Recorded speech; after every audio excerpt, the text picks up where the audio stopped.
நைட்டுல இயேசுவ மீட் பண்ண நிகோதேமு வந்தா, இயேசுவோடு பேசினா.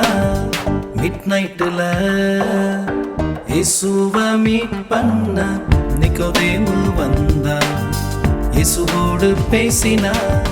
டவுட் எல்லாம் கேட்டாரே, இயேசுவுக்கு ஃப்ரெண்டானாரே. டவுட் எல்லாம் கேட்டாரே, இயேசுவுக்கு ஃப்ரெண்டானாரே.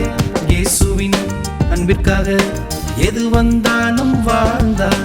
இயேசுவை நம்பியே சீஷனாக வாழ்ந்தார்.